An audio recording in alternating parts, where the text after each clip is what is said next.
Yo les petits potes, c'est Didi. Grosse vidéo spéciale aujourd'hui puisqu'on va parler d'un sujet tabou. Bah oui, vous avez vu le titre. Today, on va parler du couvre-feu. Réagissez au hashtag DidiLTug sur la twittosphère. Non, parce qu'on va pas se mytho, hein. Tous les parents et tous les gens de plus de 30 ans, dès que tu prononces le mot couvre-feu, c'est genre mécanique dans leur tête. Ça fait ah non Dylan, hein, c'est interdit de sortir la nuit tombée. Mais maman, c'est non Dylan, retourne dans ta chambre. Hashtag relou sur les réseaux. Mais en vrai, il se passe quoi la nuit dehors? On trouve toutes les théories possibles sur internet. Bêtes sauvages dans la rue, extraterrestres, agents secrets de la CIA. Mais en vrai, personne n'est jamais allé voir de ses propres yeux. Je me trompe?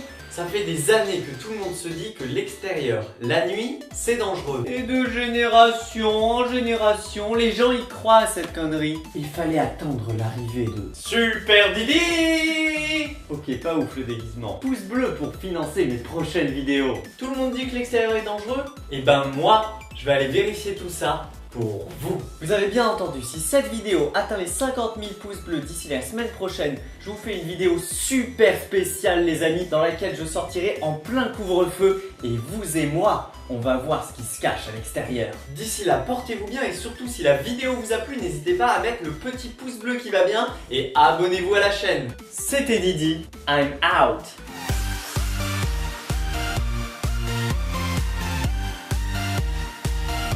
Hey yo les petits potes, c'est Didi et on se retrouve dans la fameuse vidéo super spéciale puisque vous avez bourriné la barre de pouce bleu. Je suis super fier de vous sur la dernière vidéo et du coup, on se retrouve comme vous le voyez en pleine nuit pour une exploration urbaine bien sûr.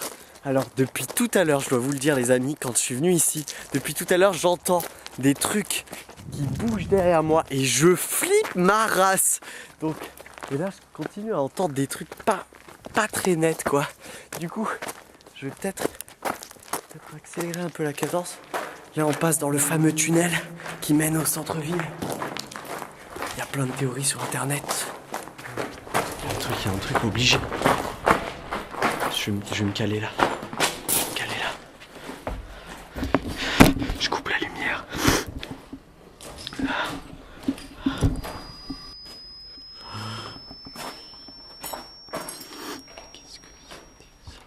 Qu'est-ce que c'était que ce truc? C'était quoi ce machin? Il est là. Je crois qu'il m'a vu. Mais maman, mais qu'est-ce que c'est que ça? Mais qu'est-ce que c'est que ça truc? Il y a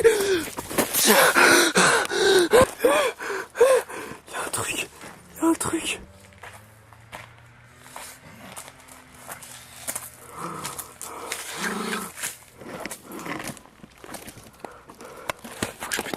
Faut que je me tire d'ici. Et je crois qu'il est parti. Faut que je me tire. Je me tire d'ici. Y a pas moyen les petits potes. Qu'est-ce que c'était que ce bordel? Ah!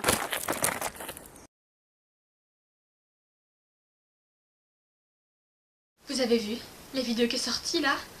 Le mec qui défie le couvre-feu. This crazy French video. Basically, I just want to point out that it's not real. Jamais il aurait pu mentir et ce qui lui est arrivé, c'est atroce. Ça, pour moi, c'est la preuve qu'il y a une explication céleste. Il y a des extraterrestres quelque part qui sont par là. Ils nous observent. Il y a un complot entre l'État et les extraterrestres. Il y a trop de trucs. Je vous montre les images encore une fois.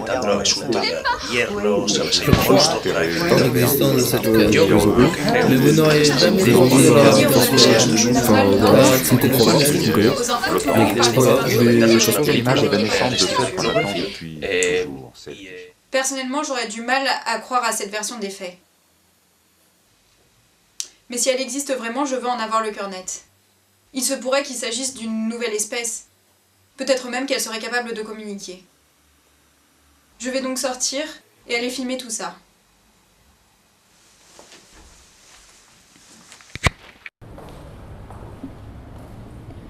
Toujours aucune forme de vie. J'arrive dans la zone où le vidéaste s'est fait attaquer.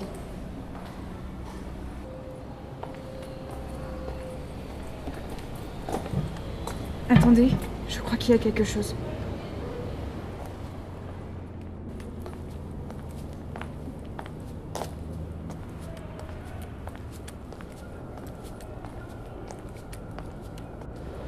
Monsieur ?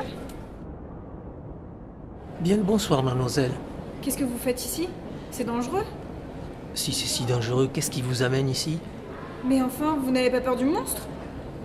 Vous pouvez vous asseoir, vous ne craignez rien. Qu'est-ce que vous voulez dire? Vous pouvez baisser votre caméra, jeune fille. Vous n'aurez pas votre scoop ce soir. Vous prendrez bien une tasse de thé?